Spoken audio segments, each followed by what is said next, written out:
that earlier on in the show.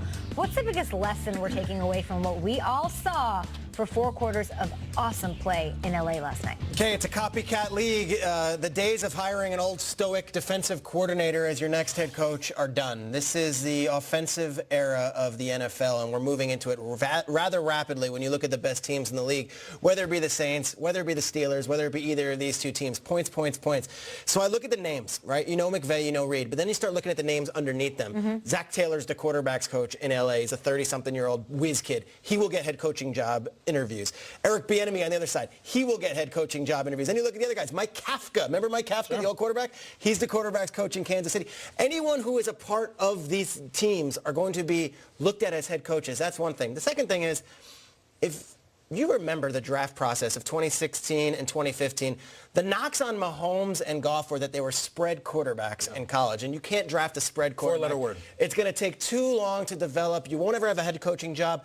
The NFL has changed. You now draft the quarterback and you build your offense around them. There's a bunch of young prospects in college right now. Kyler Murray in Oklahoma, who wouldn't have been a first-round pick 10 years ago. He will be a first-round pick when he wants to come out. Justin Herbert, Drew Lock, all of these guys, Will Grier at West Virginia, spread quarterbacks. They are the next wave because the NFL will adjust to them. And lastly, Mahomes, last night in a loss, was so epic and so wonderful. I want to show you a pass that didn't make the highlights. Yep. His arm strength and the angles that this guy throws from. Watch this again here. Torque on the body. Look at this, is running the opposite way. I spoke to a coach in the NFL during this game. He says, Mahomes makes passes that you spend your entire career as a coach telling the quarterback not to make. And he attempts them and completes them. He throws across his body. He looks receivers off. The arm angle on that pass alone is highlight worthy for an NFL quarterback's career. He's running one way, throws it the other way.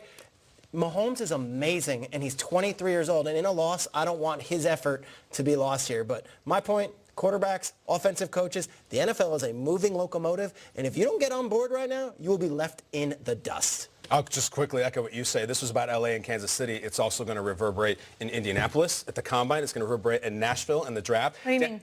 What I mean is, Daniel Jeremiah, who we all love and respect, okay, he tweets last night, tonight was a very bad night for highly rated run-stuffing defensive tackles in the opening draft. If you can't rush the quarterback, think of these big Levon Kirkland middle linebackers who don't run as well. It's over. I would encourage everybody, go to a local high school game and see what the game, it's that. It's these guys who don't even huddle. It's these 15-year-olds with wristbands calling. They don't huddle. They throw it 50 times a game. And, you know, I'm saying this, 105 points, we'll always remember this one.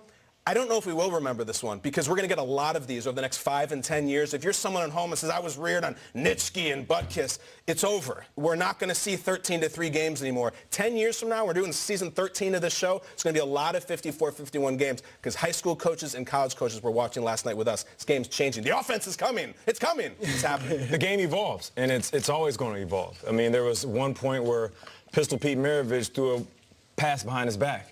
And then the 70s and 80s, guys started finger rolling above the rim.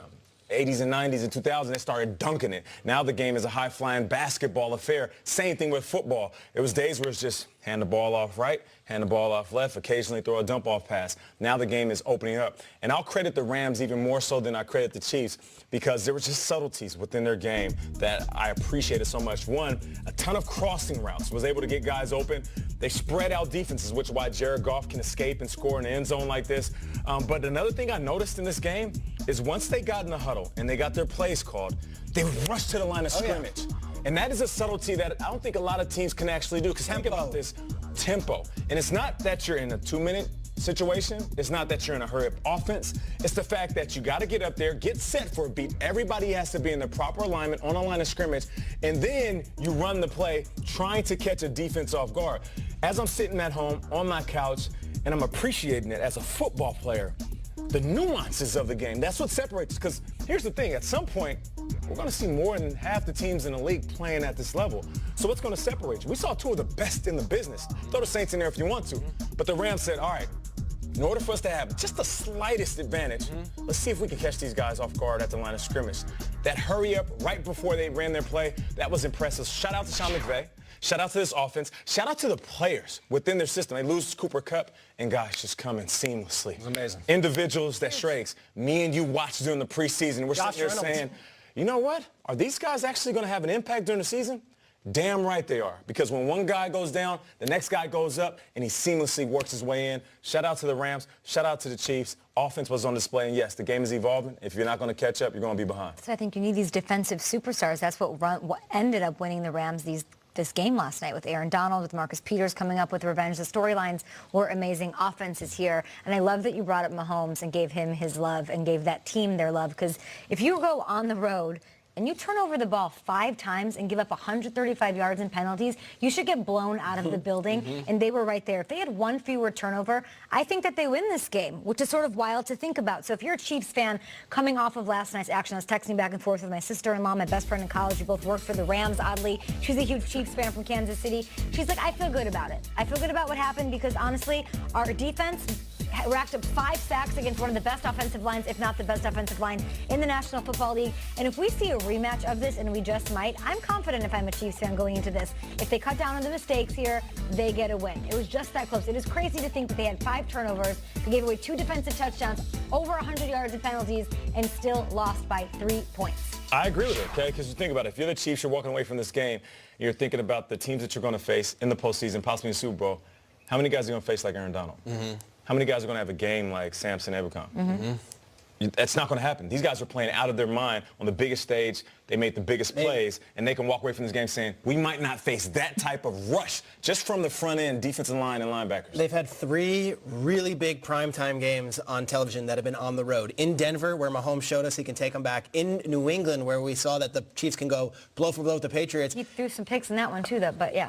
And then last night, they had the ball with a minute left. McVay decides to try to throw the ball and I thought for sure Mahomes is going to take them 80 yards, and that's the scary part about the Chiefs. They have a minute left with 1 timeout, and me at home thinking, oh yeah, no, this game's over. The Chiefs are going to win. That's a very good place to be if you're a fan, when you feel like you have the faith in that offense that they can score at any point, from any angle, from any spot in the field, and they can. Isn't it weird that I feel like nobody at the table lost confidence in the Chiefs?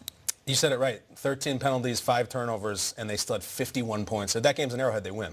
I mean, it was an incredible night for them and a loss. And quickly, Jared Goff, 0 interceptions. It's one hell of a game, man. Awesome. I don't know how the Saints fit into this thing. We'll talk about it in a They do, little though. bit because they do. Drew Brees, he's on an MVP.